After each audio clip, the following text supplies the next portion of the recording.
अस्सलाम वालेकुम, कैसे हैं आप सब। तो आज हम बात करने जा रहे हैं एक्सरसाइज 9B के क्वेश्चन नंबर 7 की। मेरे पास ये बुक 1 है जिसको हम D1 भी बोलते हैं और उसका चैप्टर नंबर 9 चल रहा है जिसका नाम है ratio, rate, time and speed. इस चैप्टर से रिलेटेड बहुत से सॉल्यूशंस मैं अपने चैनल पर अपलोड कर चुका हूं। मैंने इस चैप्टर के नेम से एक प्लेलिस्ट बनाई हुई है, उसका लिंक भी डिस्क्रिप्शन में दे दिया है। आप उस पर क्लिक करेंगे, आपके सामने प्लेलिस्ट ओपन हो जाएगी और सारा जो है कंटेंट इस चैप्टर से रिलेटेड वो आपको एक जगह पे मिल जाएगा। इसके अलावा एक फेसबुक पेज भी बनाया हुआ है, उसको भी आप विजिट करिएगा, उसका भी लिंक मैं डिस्क्रिप्शन में दिया हुआ है। वहाँ पे भी आपको इस कोर्स से रिलेटेड बहुत सी एक्टिविटी नजर आएगी। कोई आपके क्वेश्चंस हो तो आप मुझे उस फेसबुक पेज के थ्रू मेरे से जो है आप कांटेक्ट करके मेरे से पूछ भी सकते हैं। तो आइए स्टार्ट करते हैं हम एक्सरसाइज 9B के क्वेश्चन नंबर 7 को। इसकी स्टेटमेंट हम यहीं से रीड करेंगे, इसको समझेंगे और फिर इसका सोल्यूशन स्टार्ट करेंगे। तो स्टार्ट करने लगा हूं मैं इसको रीड करना। तो लिखा हुआ है, a piece of metal is heated to 428 degree Celsius before it is left to cool. तो एक मेटल का पीस है जिसको पहले 428 डिग्री सेल्सियस तक हीट किया गया है और हीट करने के बाद इसको छोड़ दिया गया है ठंडा होने के लिए। Before it is left to cool का मतलब है इसको हमने यहाँ तक हीट करने के बाद छोड़ देना है और छोड़ने के बाद जाहिर बात है ये इसका टेम्परेचर फॉल करेगा, इसका मतलब है ये ठंडा होगा। तो ये हमने किया है कि इस मेटल को इतने डिग्री सेल्सियस तक हीट करने के बाद इसको छोड़ दिया है कि ये ठंडा हो जाए। आगे लिखा हुआ है, the temperature of the metal falls at a rate of 23 degree Celsius per minute for the first 3 minutes. वो कह रहे हैं इस मेटल को जो हमने छोड़ा है ठंडा करने के लिए, अब इसका टेम्परेचर गिरना शुरू हो रहा है और वो उसका रेट बता रहे हैं कि पहले 3 मिनट जो होंगे उस पर टेम्परेचर कितना गिरेगा। वो गिरेगा 23 डिग्री सेल्सियस पर मिनट, यानी 1 मिनट में 23 डिग्री सेल्सियस जो है कम हो जाएंगे इस टोटल टेम्परेचर में से। ये सिर्फ पहले 3 मिनट का रेट है। आगे आप देखें, लिखा हुआ है eight a rate of 15 degree Celsius per minute for the next 15 minute, यानी इन 3 मिनट के बाद जो टाइम शुरू होगा अगले 15 मिनट तक, उसमें 15 डिग्री सेल्सियस कम होंगे पर मिनट, यानी 1 मिनट में 15 डिग्री सेल्सियस टेम्परेचर और गिर जाएगा जो रिमेनिंग होगा, जो बचा होगा उसमें से।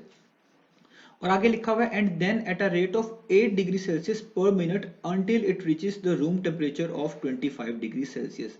और वो कह रहे हैं इसके बाद जो रेट है वो 8 डिग्री सेल्सियस हो जाएगा, यानी हर मिनट 8 डिग्री सेल्सियस टेम्परेचर कम होगा और ये तब तक कम होता रहेगा जब तक इस मेटल का टेम्परेचर 25 डिग्री सेल्सियस तक ना पहुंच जाए। यानी इसका जो लोअर एंड बताया गया है अभी तक इस क्वेश्चन के अंदर वो 25 डिग्री सेल्सियस है। और इसमें 3 डिफरेंट रेट डिस्कस किए गए हैं।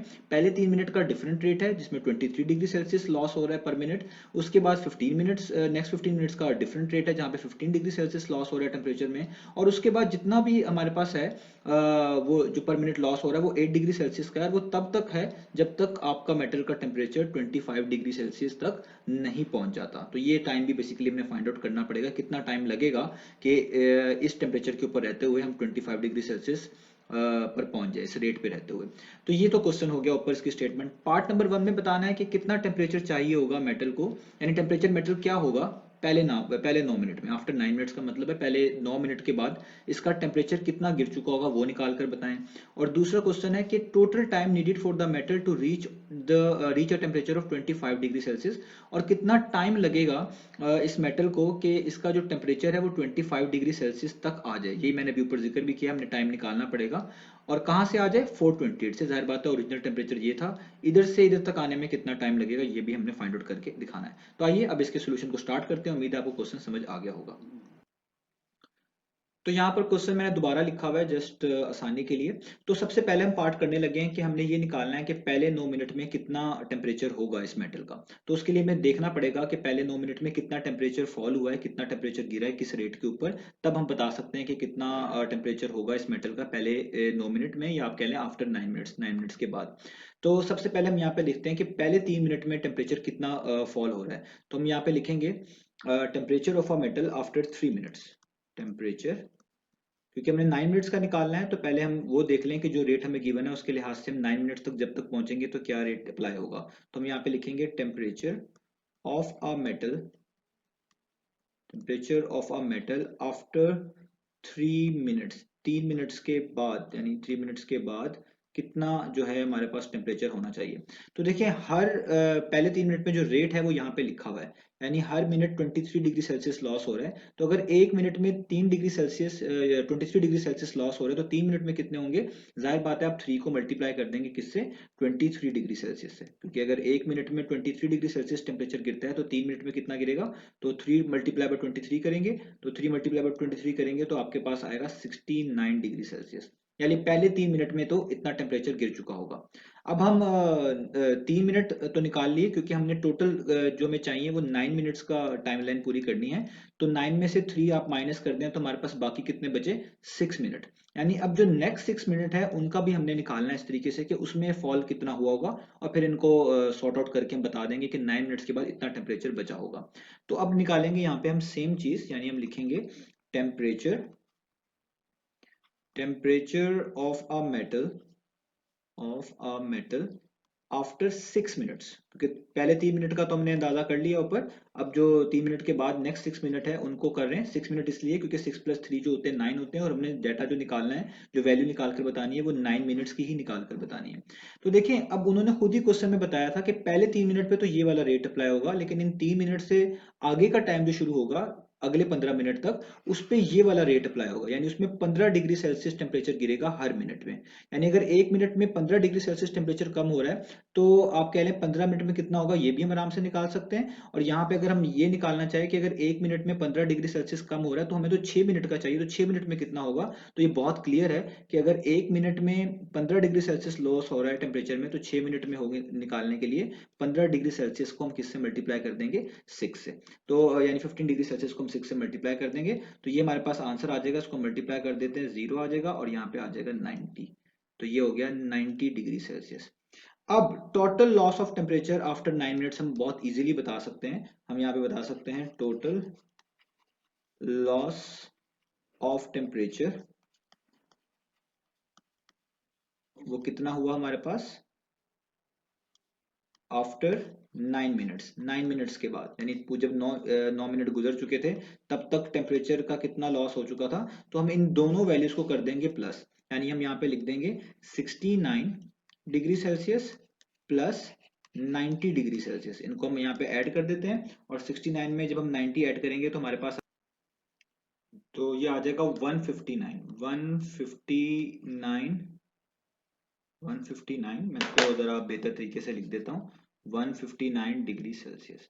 अब देखिए, हमें पता चल गया कि 9 मिनट के बाद इतना टेम्परेचर कम हो जाना चाहिए। तो इसका मतलब है अगर इतना टेम्परेचर कम हो जाना चाहिए, तो जो टेम्परेचर हमें रिक्वायर्ड है, कि जो हमसे पूछा जा रहा है कि टेम्परेचर ऑफ मेटल 9 मिनट के बाद होगा कितना, तो वो निकालना अब बहुत ईजी हो गया। तो इसका मतलब है जो रिक्वायर्ड है हमारे पास, रिक्वायर्ड वैल्यू है हमारे पास, वो कितनी आएगी। रिक्वायर्ड वैल्यू है, टोटल टेम्परेचर कितना था जहां से हमने स्टार्ट किया था, वो बिल्कुल स्टार्ट में लिखा हुआ था, वो था 428 डिग्री सेल्सियस। तो हमारे पास यहाँ पे हम लिखेंगे 428 डिग्री सेल्सियस, 428 डिग्री सेल्सियस, और उसमें से माइनस कर देंगे जो पहले 9 मिनट में जो टेम्परेचर फॉल हुआ है, यानी 159 डिग्री सेल्सियस। तो हमने जस्ट 428 में से माइनस कर देना है 159, तो हमारे पास आंसर आ जाएगा 269 डिग्री सेल्सियस। इसका मतलब है पहले 9 मिनट के बाद जो टेम्परेचर होगा वो होगा 269 डिग्री सेल्सियस, और यही हमने फाइंड आउट करके दिखाना था। तो ये हमारा जो है इसका फर्स्ट पार्ट हो गया। अब हम इसका नेक्स्ट पार्ट करते हैं।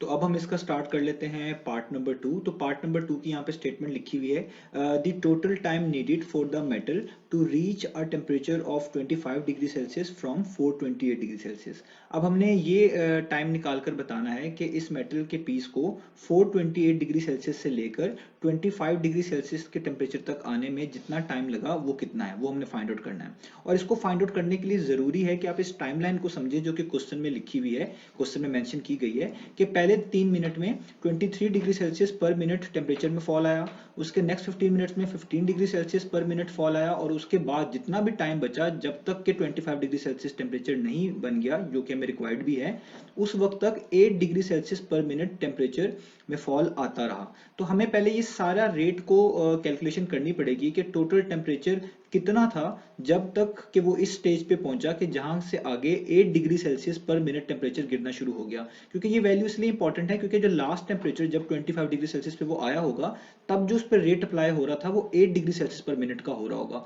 तो इसलिए जरूरी है कि हमें पहले वो टेम्परेचर पता चल जाए जो इस 8 डिग्री सेल्सियस तक आने में आप कह लें गिरता रहा, और गिरने के बाद जो फाइनल टेम्परेचर बचा था जिसके बाद 8 degree Celsius per minute apply होने के बाद वो 25 डिग्री सेल्सियस बना। और इस सारे टेम्परेचर को हम ऐड कर देंगे तो वही टोटल टाइम होगा जो कि लगा 428 डिग्री सेल्सियस से 25 डिग्री सेल्सियस तक आने में। तो आइए स्टार्ट करते हैं। तो सबसे पहले हम देखते हैं कि पहले 3 मिनट में टेम्परेचर का लॉस कितना था। तो हम यहाँ पे लिखेंगे loss of temperature in first 3 minutes, यानी पहले 3 मिनट में कितना टेम्परेचर हमारे पास कम हुआ। तो loss of temperature in first 3 minutes, ठीक है, ये पहले 3 मिनट्स का जो है हम लॉस निकालने लगे हैं। तो बहुत इजी है, हमारे पास क्वेश्चन में हर चीज मेंशन्ड है कि पहले 3 मिनट के अंदर जो रेट है वो है 23 डिग्री सेल्सियस पर मिनट। इसका मतलब है 1 मिनट में 23 डिग्री सेल्सियस कम हो रहे थे। तो 3 मिनट में कितने कम हुए होंगे? तो अगर 1 मिनट में 23 कम हो रहे थे तो 3 मिनट में कितने कम हुए, उसको निकालने के लिए 23 डिग्री सेल्सियस को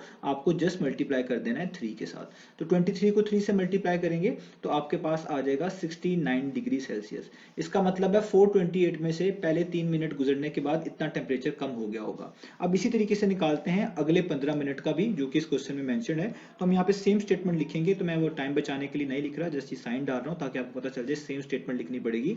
तो हम लिखेंगे lost of temperature in next 15 minutes, यानी इन 3 मिनट के बाद जो अगले 15 मिनट गुजरे उसमें टेम्परेचर कितना कम और हुआ होगा। तो देखिए वो भी यहाँ पे लिखा हुआ है कि जो नेक्स्ट 15 मिनट्स का रेट है वो है 15 डिग्री सेल्सियस पर मिनट, यानी 1 मिनट में 15 डिग्री सेल्सियस कम हो रहे थे।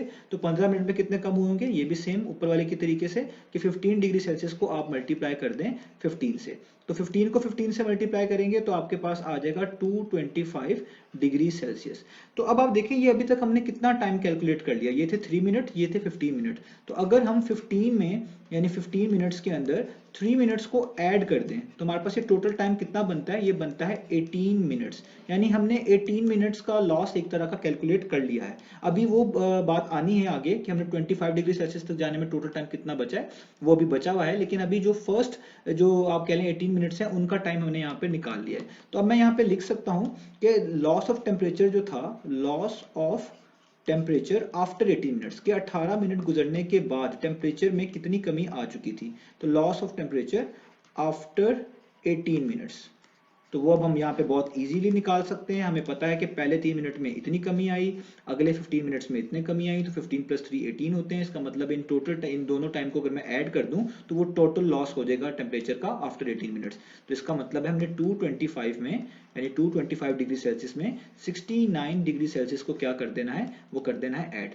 तो ये हमारे पास बन जाएगा 294 डिग्री सेल्सियस। तो जब आप 225 में ऐड करेंगे 69 को, तो ये हमारे पास आएगा 294 डिग्री सेल्सियस। अब ये वो टेम्परेचर है जो कि 18 मिनट के बाद टोटल टेम्परेचर में से कम हो गया होगा। तो इसका मतलब है जो रिमेनिंग टेम्परेचर है वो कितना बचा होगा इतना कम होने के बाद। तो वो भी हम यहाँ पे लिख लेते हैं कि रिमेनिंग टेम्परेचर, यानी जो टेम्परेचर अभी भी बचा हुआ है इतना कम होने के बाद वो कितना होगा।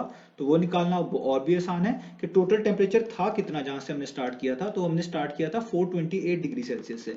तो जब हमने 428 डिग्री सेल्सियस स्टार्ट किया था, इसका मतलब है 428 डिग्री सेल्सियस में से ये जो 18 मिनट तक इतना टेम्परेचर गिर चुका था, तो इसको हम कर देंगे माइनस। तो 294 जहां से माइनस कर देंगे तो हमारे पास 428 में से 294 आप माइनस करें तो बचता है 134 डिग्री सेल्सियस। अब ये जो टेम्परेचर हमने निकाला है ये वो टेम्परेचर है जो 18 मिनट गुजरने के बाद कम होने के बाद इतना बचा था, यानी अभी भी 428 में से इतना टेम्परेचर बाकी था। अब आपने क्वेश्चन को आगे से समझना है, जो कि इसका इंपॉर्टेंट पार्ट है कि अब वो वाला टाइम शुरू होता है जहां पे 8 डिग्री सेल्सियस पर मिनट के लिहाज से टेम्परेचर गिरता रहा, और उस वक्त तक गिरता रहा जब तक कि वो 25 डिग्री सेल्सियस नहीं हो गया।